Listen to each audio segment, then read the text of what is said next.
Can everyone hear me okay? Well, thanks Mike for the great introduction, and in the short time we have together this morning, I hope to give a very high-level overview of a very complex topic. There are several aspects to this topic that I will not cover in great detail or at all. However, I plan on offering only a brief review of the approach taken to greenhouse gas accounting and the management study, and I do encourage everyone to review the full study for themselves.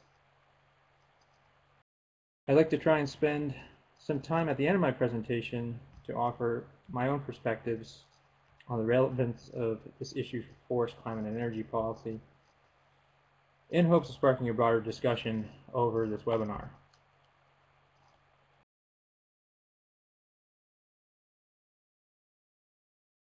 When we think about greenhouse gas accounting in bioenergy, there are several areas of contention and disagreement. When we're thinking about this, there's really two approaches to greenhouse gas accounting. There's an inventory approach, which looks to actually count actual emissions over some defined spatial and temporal scale. And that's counting both storage and emissions across sectors. And then there's also an approach of comparative analysis.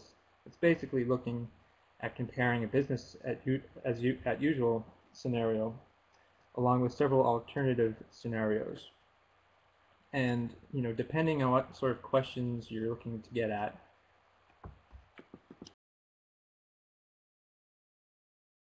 both of these approaches have merit. It really just depends on what questions you're trying to ask.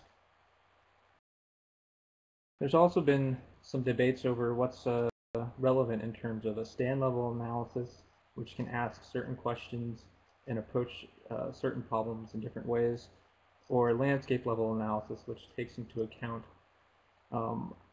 changes in forest carbon stocks over time relative to biomass emissions for any given bioenergy facility, or a cluster of facilities even.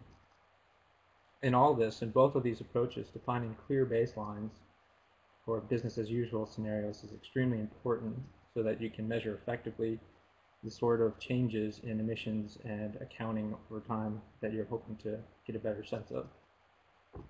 Another area of some debate, although there's increasing consensus around some of these issues of indirect emissions, whether that's emission calculation factors or greenhouse gas density for certain fossil fuels from certain sources on the landscape across the nation. There's any number of factors along the biomass and fossil fuel supply chains that impact the overall life cycle emissions of those fuel profiles. So really, one way, when you think about accounting for greenhouse gases in bioenergy systems, one way to look at it is that carbon accounting is just simply a method of evaluating costs and benefits in relative terms related to concentration of atmospheric greenhouse gases, with the basic question being, is it good or bad for society to emit greenhouse gases in the short term if there's going to be a reduced or an increased amount of greenhouse gases in the atmosphere over the short term with the promise of reduced emissions over the long term? And this is where I think a lot of the questions over carbon neutrality come in to play.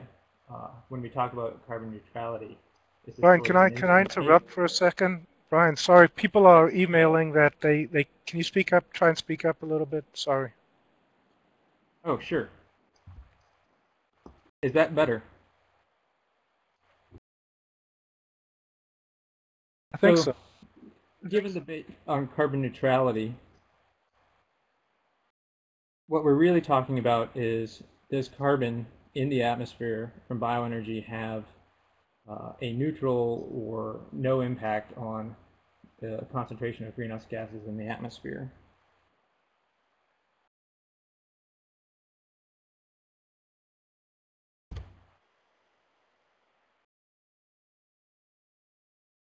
So it's useful to think about how in the past, policy simply assumed that since trees resequester carbon as a closed cycle, forest bioenergy is carbon neutral.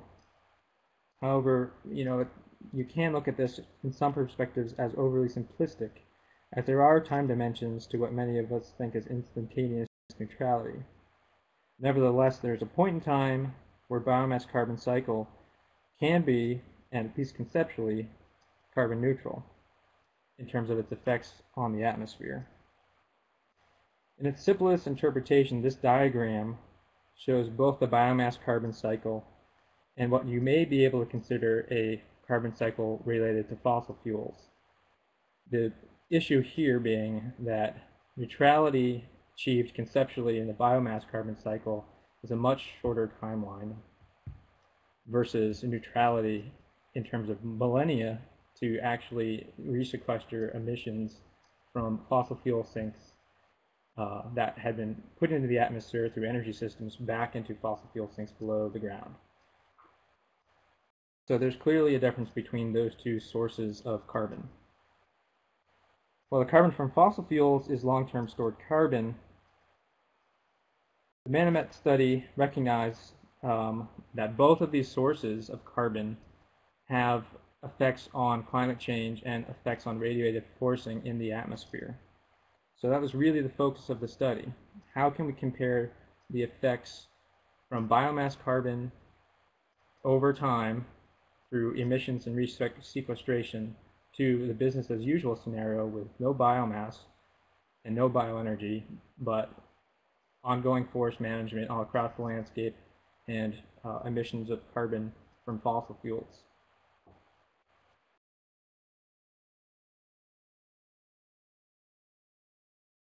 And part of what we are trying to show in this study is that over time there are benefits from biomass in terms of net greenhouse gas reductions in the future, but it really does depend on a number of different scenarios and different factors. So this graph is just basically meant to illustrate that over time you have those two sources of carbon into the atmosphere. If you want to compare the two, fossil fuels over time emit more carbon dioxide in the atmosphere. In the beginning, however, since biomass has a lower embedded energy content due to largely to the moisture content of biomass and several other factors, there is sort of a carbon debt, if you will, that's incurred when you burn biomass early on, where the emissions are actually in excess of the emissions of fossil fuels per unit energy. And this is really just a conceptual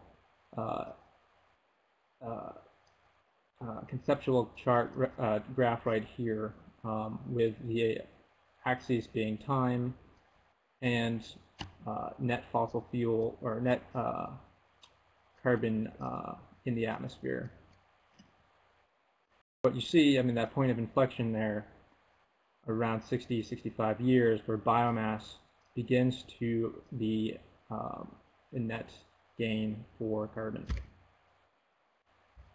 It's important to note, however, that when we talk about biomass, what are we really talking about? We're talking about different sources of biomass, woody biomass. So you can look at this figure as displaying all of the different types of potential woody biomass across the landscape. And different sources of woody biomass follow along really sort of a continuum of different carbon profiles. So in a sense, life cycle greenhouse gas emissions do vary by source of biomass.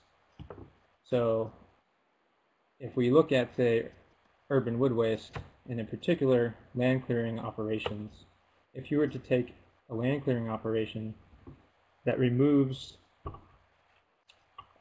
biomass from an acre of forest and then eventually develops that, you're not going to have the emissions from that biomass harvest and that emissions from using that biomass in an energy facility resequestered on that particular acre of forest. Now we can have debates about the merits of sort of increasing inventory of forests and the ability to absorb that biomass or that carbon over time, but the fact of the matter is you're not resequestering it on that particular landscape. Versus, say, short rotation woody crops that have a much shorter time frame in terms of carbon grown and then carbon harvested, carbon emitted through bioenergy systems, and carbon resequestered in bioenergy. So sort of in the middle there, between those two extremes, we have many sources of forest-derived biomass, whether it's logging residues, round wood, slash, limbs and tops,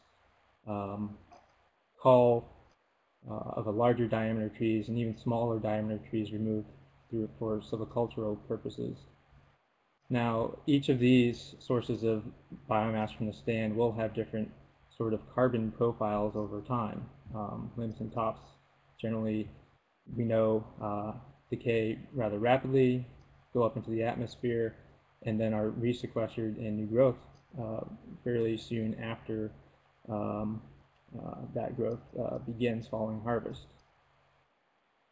And in particularly, in the state of Massachusetts, they were really interested in looking at those sources of biomass, that from actual harvesting in natural forest stands. So what I have here in this image, we had one facility that had already been built and was already operating in Massachusetts for a number of years. It's a 14 megawatt facility, and then a cluster of new facilities that had been proposed. And as we've observed across the country, there's been a lot of sort of pushback for various reasons and concerns over sustainability, ranging from human health concerns to impacts of traffic patterns being changed, forest resource concerns, and impacts to net greenhouse gas emissions. Interestingly enough, the state of Massachusetts, for policy, is supposed to look at the greenhouse gas impacts of any new energy generation facility, which is in part why the state pursued that specific question of sustainability over these other issues of public concern. So the state basically commissioned a study. The contract was awarded to the Manomet Center for Conservation Sciences. Also involved on the study team were the Forest Guild, the Pinchot Institute, the Biomass Energy Resource Center, and several independent consultants working on different aspects of this study. And while we were looking at multiple dimensions of sustainability, we were certainly not looking at all of them. Issues that were not addressed were the impacts of non-greenhouse gas pollutants, several of which were of most concern to the public: particulate matter, NOx and SOx, the comparative analysis of mercury. And realistically, where carbon may raise some questions from biomass perspective, other pollutants may actually look better or worse in a life cycle analysis, but our study did not address that. Biomass supply was another big issue that we needed to look into. They wanted to know strictly what was the issue with forest biomass and what would be the impacts of forest resources.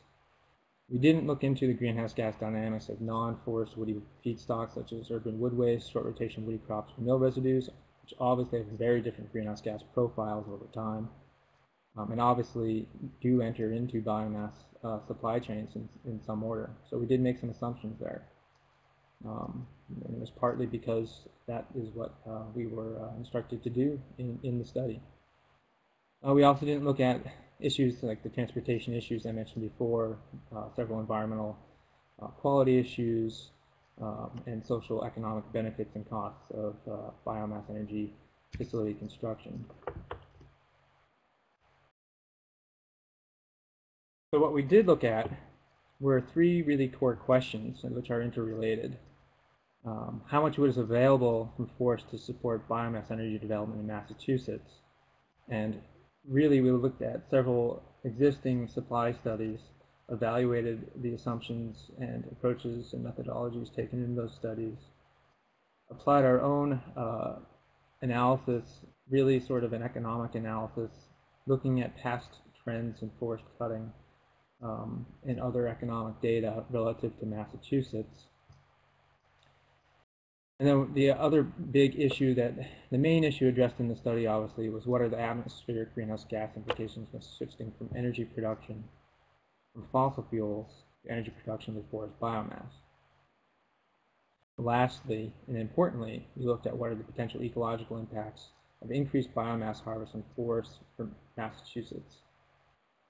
And we also evaluated Massachusetts forest management policies and regulations, and the state specifically wanted to look into whether or not additional protections were needed relative to biomass.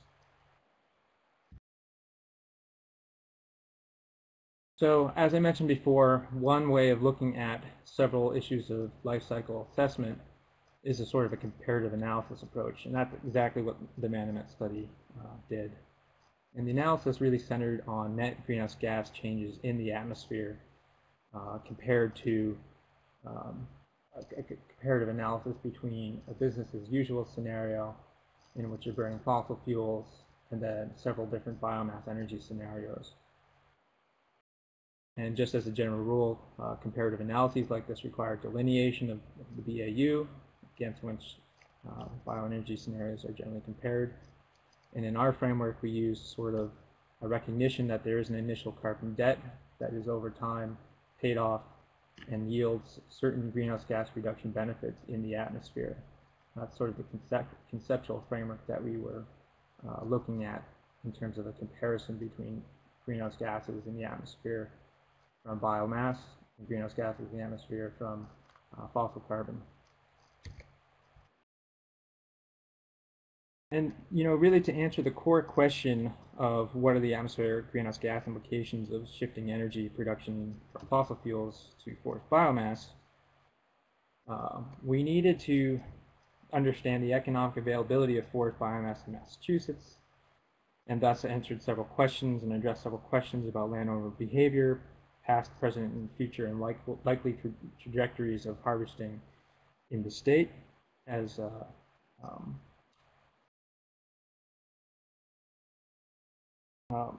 it relates to different price points associated with biomass harvesting.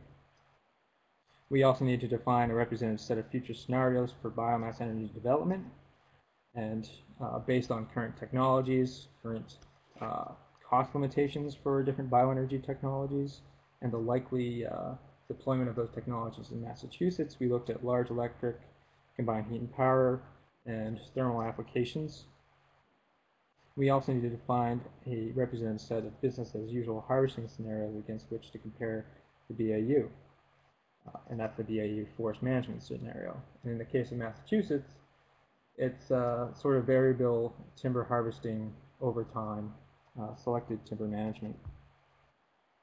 We also need to understand how harvests under each of the scenarios affect the health of ecosystems, forest ecosystems, and ultimately the rate carbon recovery in those ecosystems following harvest.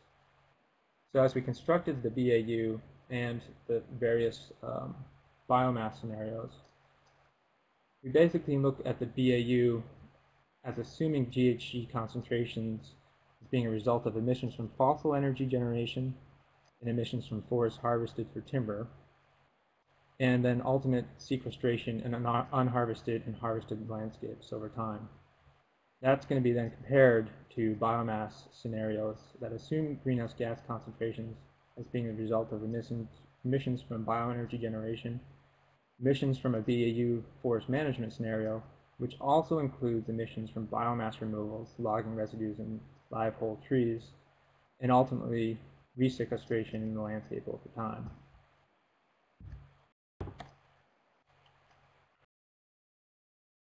This slide basically shows several different harvest scenarios that were evaluated, and the key thing to look at here is scenarios 1 through 6. We're generally removing more carbon off the site. In the biomass scenarios, everyone included a retention of 35% of the residues, logging residues on site. This was in done part because of economic limitations in capturing some of that material using current harvesting techniques used in Massachusetts, and also in part because of ecological considerations identified in our study.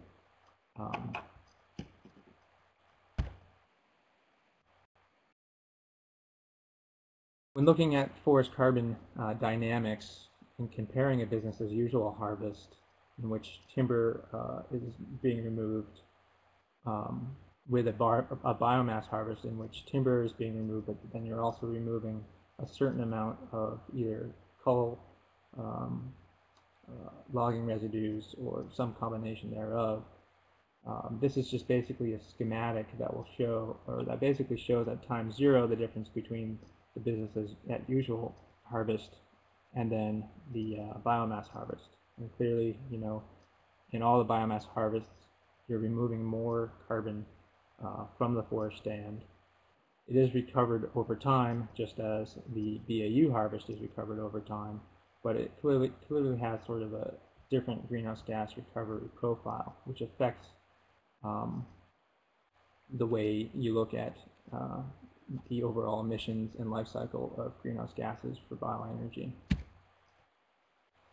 So this is really sort of the nuts and bolts of the conceptual approach taken in the Manomet study, where on this graph here you have time plotted out against carbon in the atmosphere, and you have emissions from different fossil energy sources, coal emissions on the top line, natural gas emissions on the bottom line.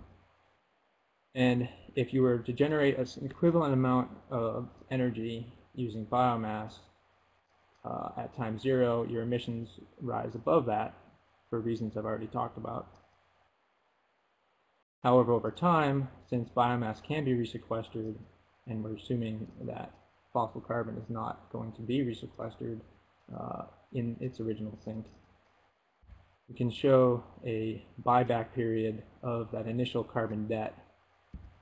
And that carbon debt compared to fossil fuels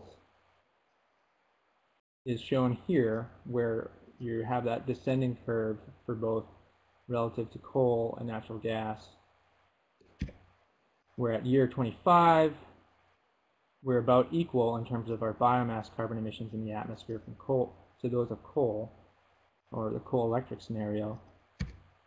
And then we're about equal in year 35 for a natural gas electric scenario.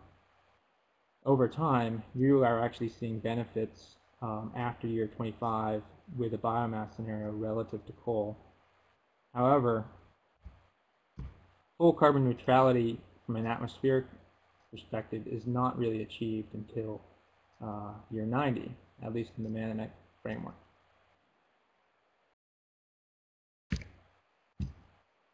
So one way to sort of look at that carbon debt is what's the percent excess of emissions relative to the fossil alternative, at least in the short term. And for wood versus coal for electric generation, we see 31% excess. Natural gas, it's quite a bit more, 66%. And that's for electricity generation, so you're dealing with a technology that's relatively inefficient compared to thermal generation. Below, where you see excess of 2 to 8% for wood versus oil thermal, and it increases there looking at other comparisons with fossil alternative scenarios. When you plug in the different harvest scenarios that were discussed before, which all have their own recovery profiles in terms of recovering greenhouse gases emitted, and then compare those harvest scenarios with scenarios for different energy technologies as a comparison against the fossil fuel baseline, we calculated different debts over time before you have a comparative equivalent greenhouse gas concentration in the biomass scenarios and the BAU scenarios. And you show again that thermal tends to do fairly well, perform fairly well when you get into comparing oil, especially, and coal. However, thermal thermal and electric compared to natural gas do not perform quite as well. However, again, you're still yielding neutrality potentially over time.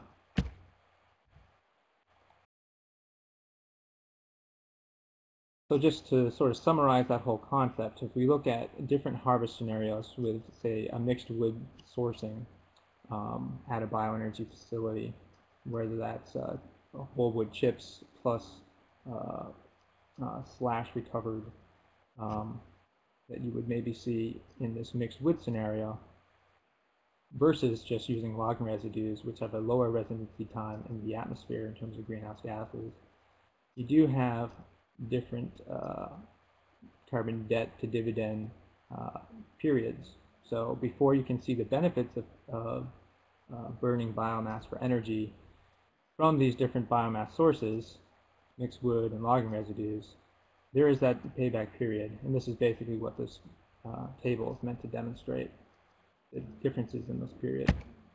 So what do we, what does that really tell us about sort of our energy, bioenergy systems? Well, in one important conclusion from that is that there is both a forest management question here in terms of the source of biomass and the greenhouse gas implications for those different sources.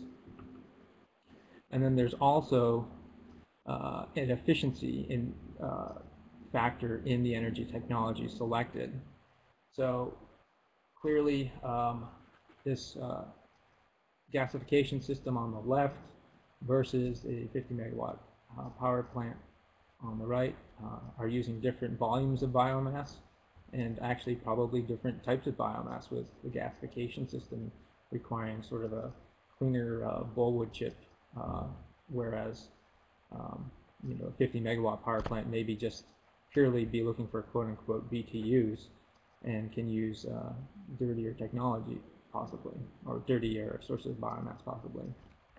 So that being said, though, you're still using a tremendous amount of biomass in one versus the other, and the efficiency really affects the amount of energy that you're able to generate with that fuel source. You see significant more efficiencies when that thermal energy is utilized, whereas not utilized in the energy plant on the right.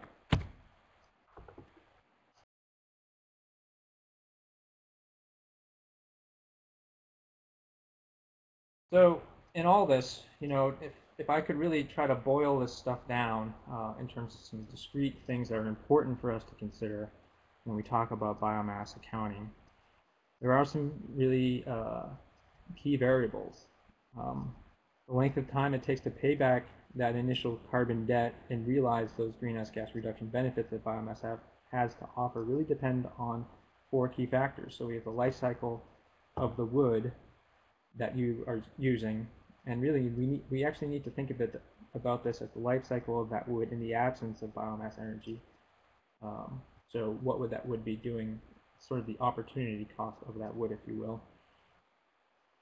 And then the type of energy that will be generated, we need to look at the efficiency of these different energy technologies and the different greenhouse gas profiles that they ultimately will yield when paired with different sources of wood. The type of fuel being displaced is also very important, obviously, as you can gather from those previous tables. So coal and oil and natural gas all have different greenhouse gas profiles themselves.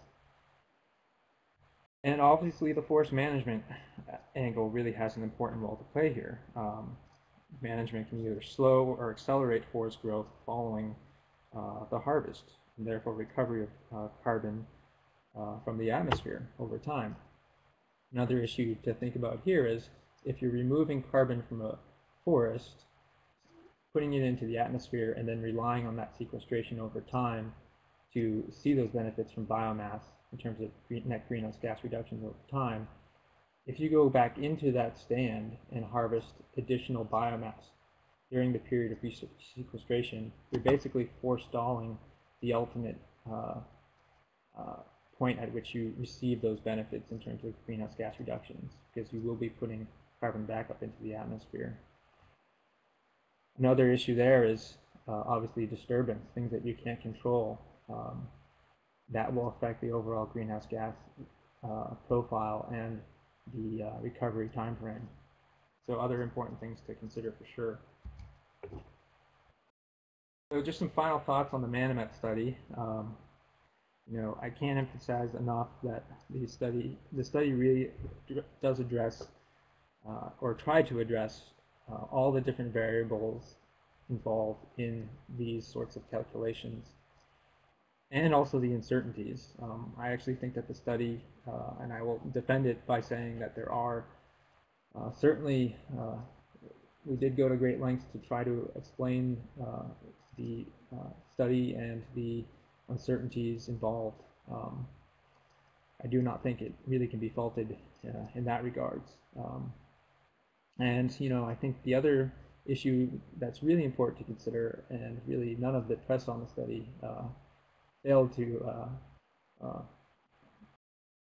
they did fail to mention, was the fact that this study was really specific to Massachusetts, and the results and conclusions are therefore specific to Massachusetts. If we're going to be looking to make national bioenergy policy based on what happens in one state, I really don't think that would be a great outcome.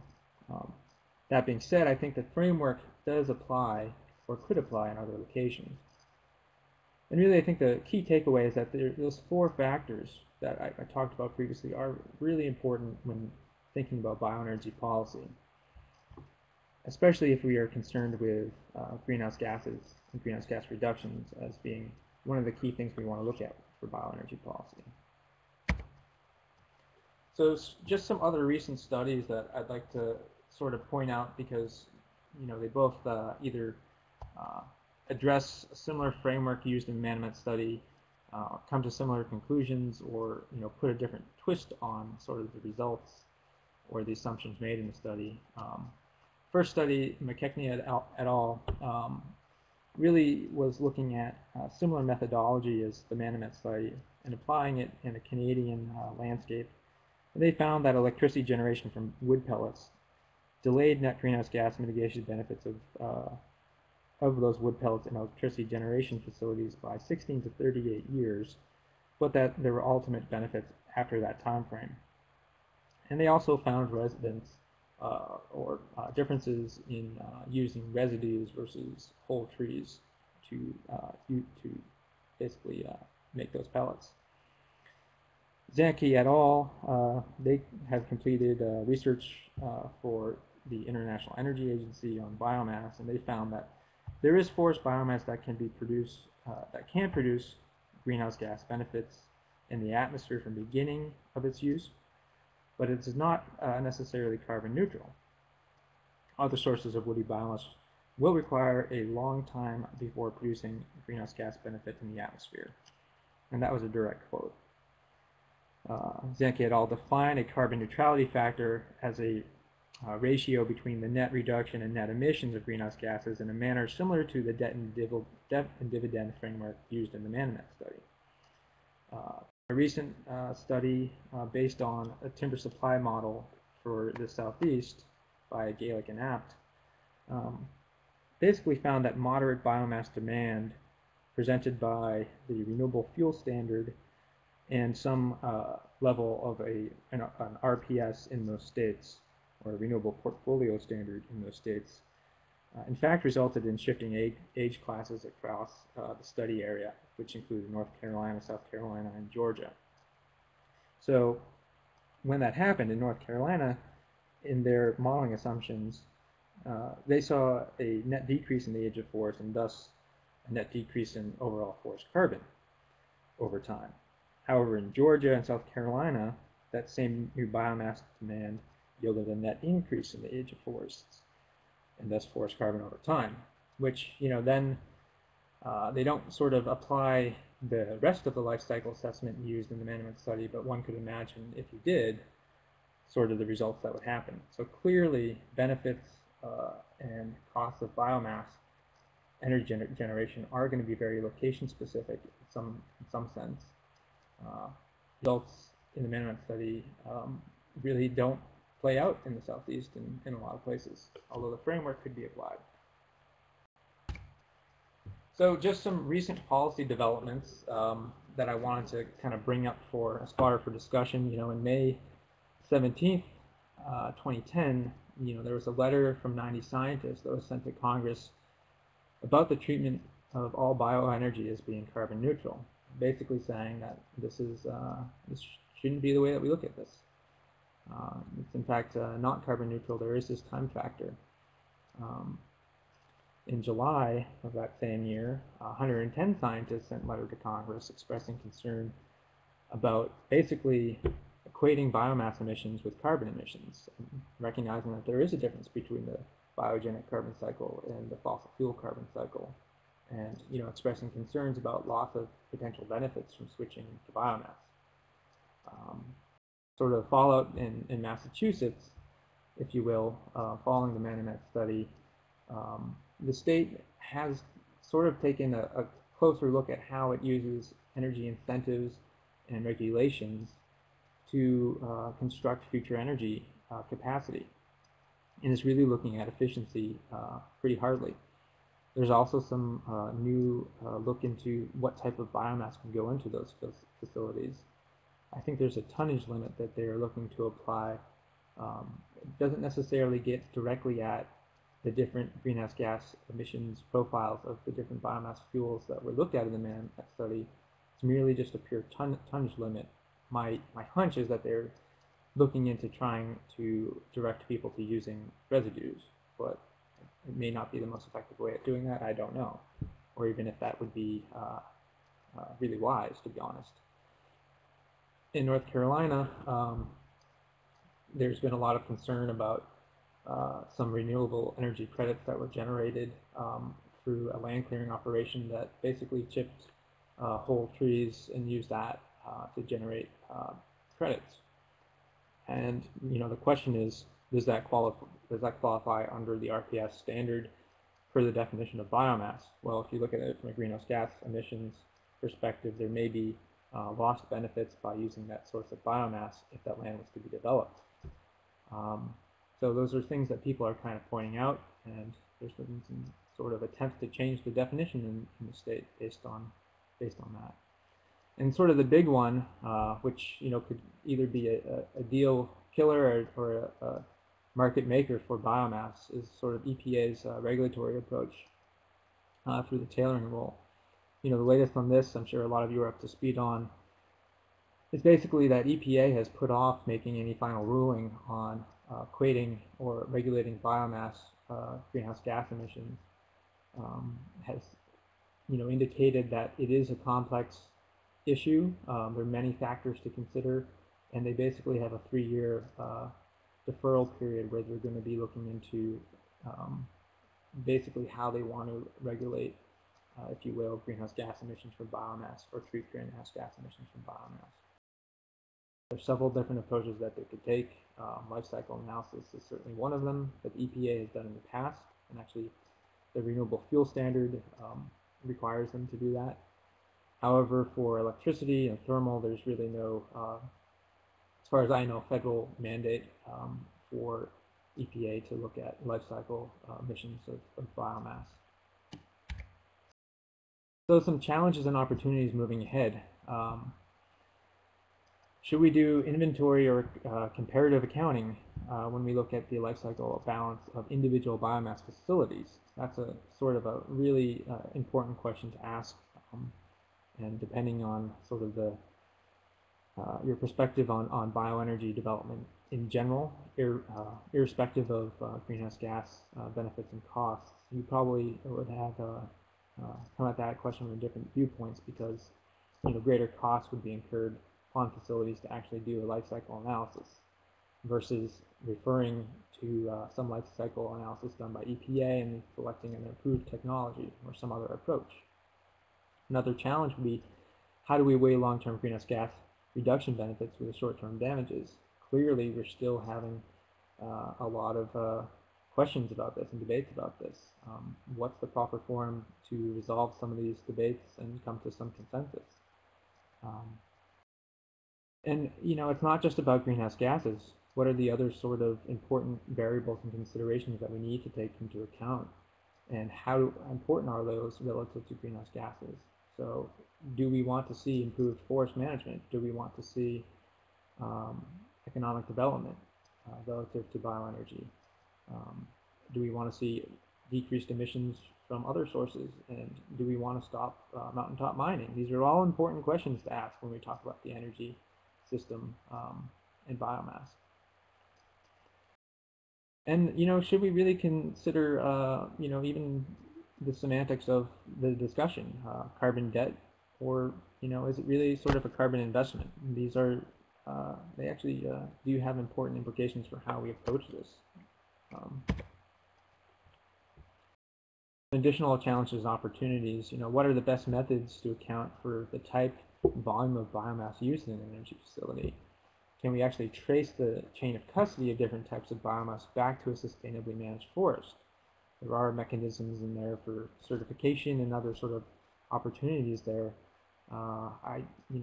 My sense is that there are some challenges and certainly some challenges and opportunities. Haven't seen really a good model used yet, and would be interested if others could point me to some of those. And how can policy promote the type of synergies between long-lived forest products, bioenergy utilization, and sustainable forest management that will really optimize carbon and energy profiles? There's a lot of sort of science and analysis that gets done in academic sectors and policy spheres, but it doesn't really trickle down into actual policy implementation. This seems to be a significant challenge. So real takeaways that I'd like to leave you with, carbon flux is certainly not the only factor worth considering when it comes to sustainability. Forest bioenergy can provide climate benefits, but not all bioenergy options are equal. That's clear. Some bioenergy systems, such as inclusions of the feedstocks and pathways, will have greenhouse gas profiles that ultimately probably will not prove to be acceptable to society. Mining efficiency, thinking thermal and CHP and utilizing all the energy produced in a productive manner, it's a very important consideration. And sustainable forest management will continue to become an even more important aspect of bioenergy systems as the sector evolves. So with that, hope we can answer and address some of your questions, and apologize for not really turning to any of them as I was presenting. So maybe Mike can sort of manage this process now. Yeah. Thanks, Brian, and thanks for your questions and a very informative talk. This definitely did stir up some discussion, and I'll start from the beginning, and I'll go back and I'll read the questions and keep typing them in. And if Brian gives reasonably, we've got about 15 minutes or so we should have time to get through them. And I'll just start from where I saw the first question from Anthony Haylog, and I guess the question is there going to be a follow-up study on those issues that weren't addressed? I'm not aware that the state is going to be addressing some of the other issues in terms of biomass and bioenergy sustainability, but I would think it would be a good idea. Okay. So. Lee Ma was asking a question during one of your slides, and I think it was referring to one of the graphs. Is there a difference in comparing CO2 emissions per megawatt hour in terms of electric versus looking at it from CO2 emissions by million BTU in terms of heat? I think one of your slides. I'm trying to think back to which slide that may be. I think when we looked at everything, we started off on BTUs and where applicable converted to megawatt hours. And particularly that becomes important when you look at combined heat and power and thermal. But generally starting with BTUs seems to be a useful way of doing that. Okay. Chuck Ray just made the point that in Europe they leave a 25% residual in the forest, and you guys used a 35%. Is that where'd you base that on? The 35%, again, I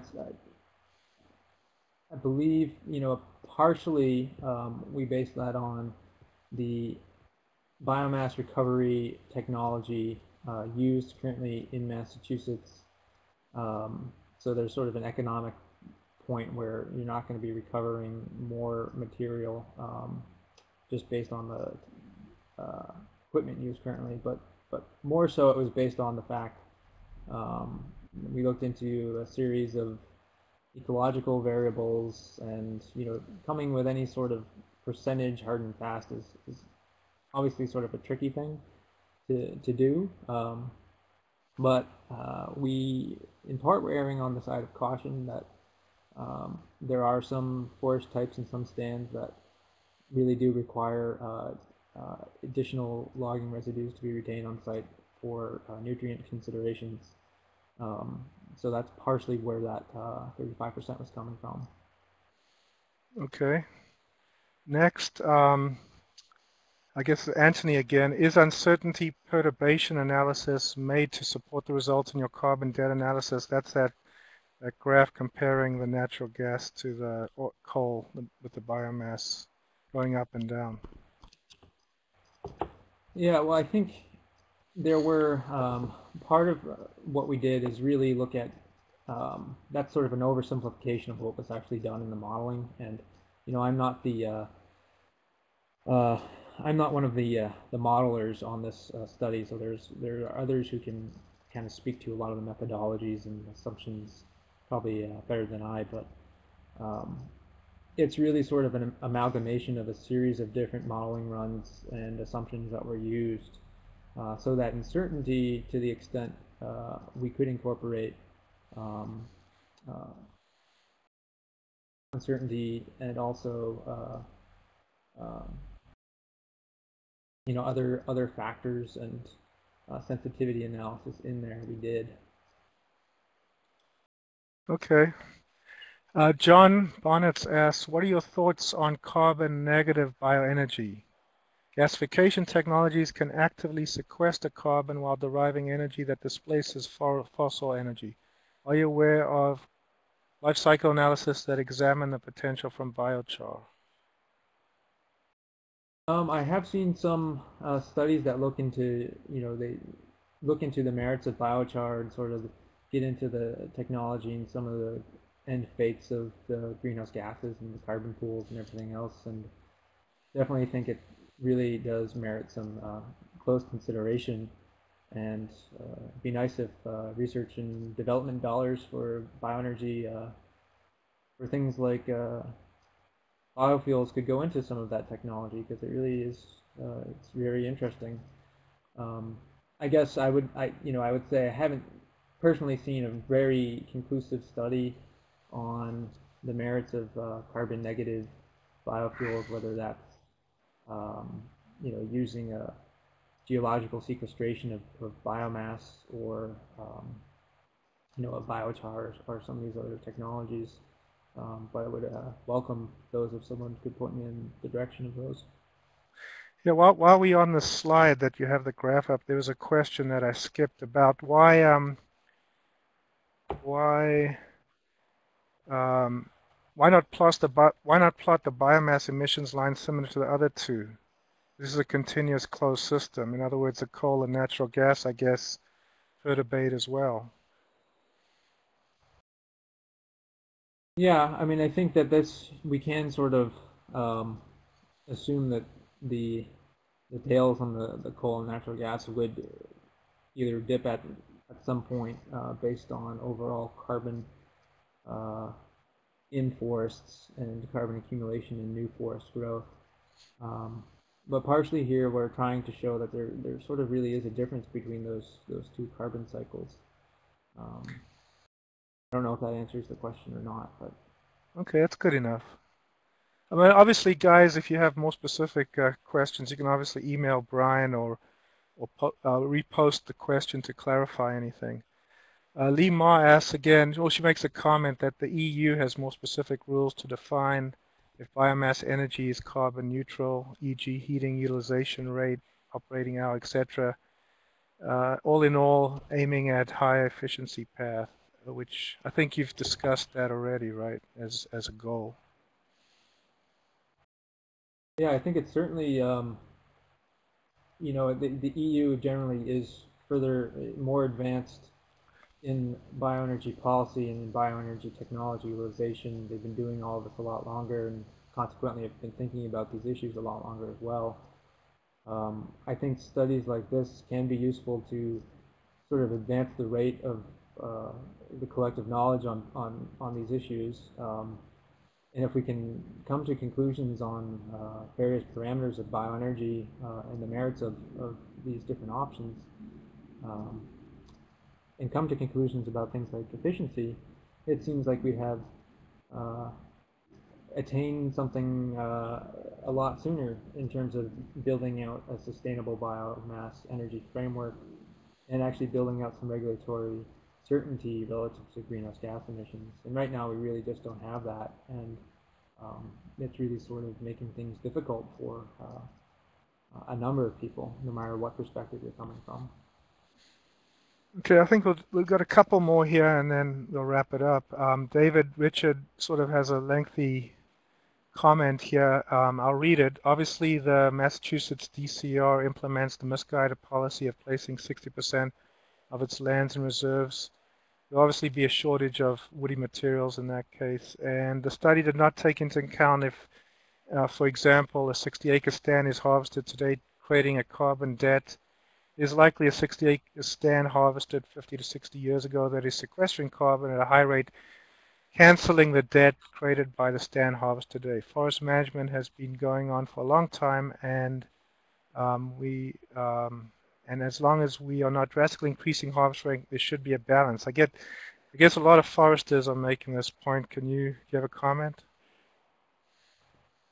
I think this is basically the point that as long as we are harvesting in a sustainable management framework across the landscape, we're not actually creating a debt. Is that more or less the argument that that was being put forth there? Just kind of making sure I have my understanding. I think so. They're just also arguing about why the 60% reserve. Well, I think, you know, that would be something that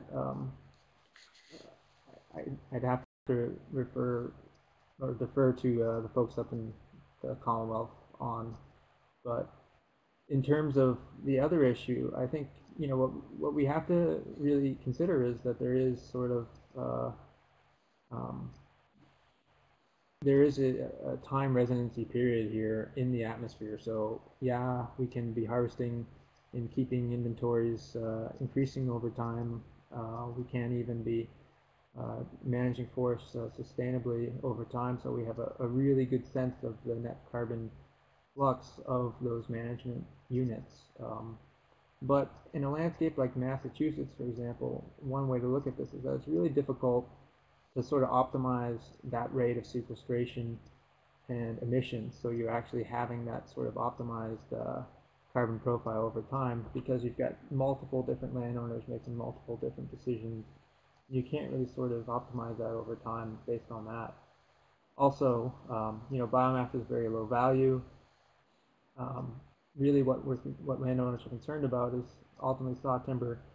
So that temptation to go back into stands and remove additional saw timber over time, and I shouldn't just say temptation, but in many cases a need, either for silvicultural purposes, forest management objectives, or just for income purposes.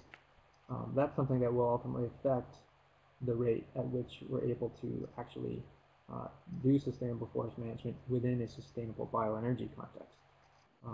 But it's a really good question and really warrants some additional consideration and debate.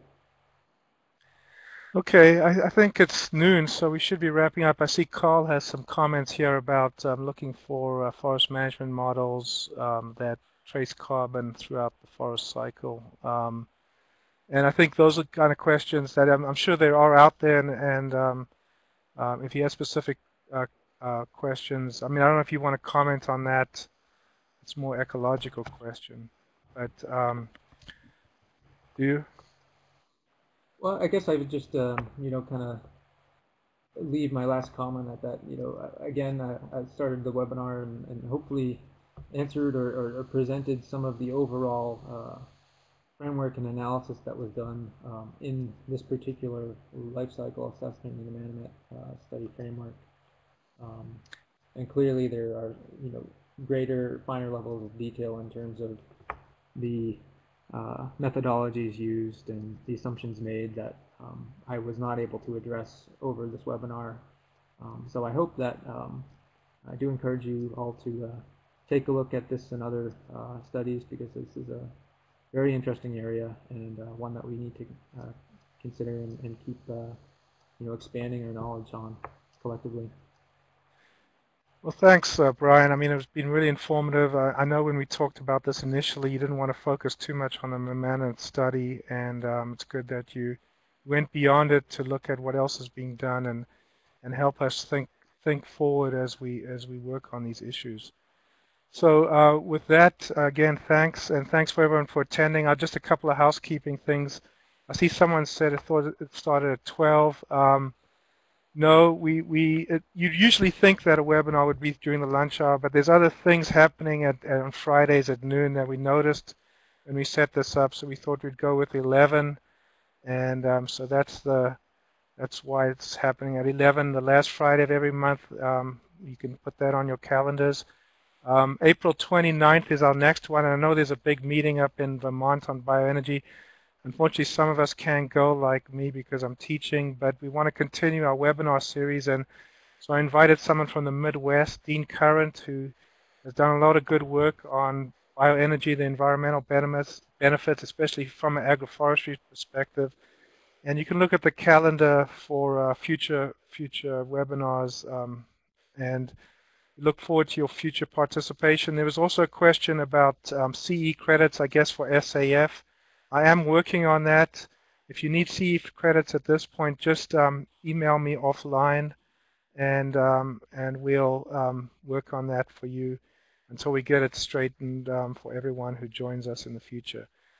So with that, thanks for participating, and have a great weekend, everyone.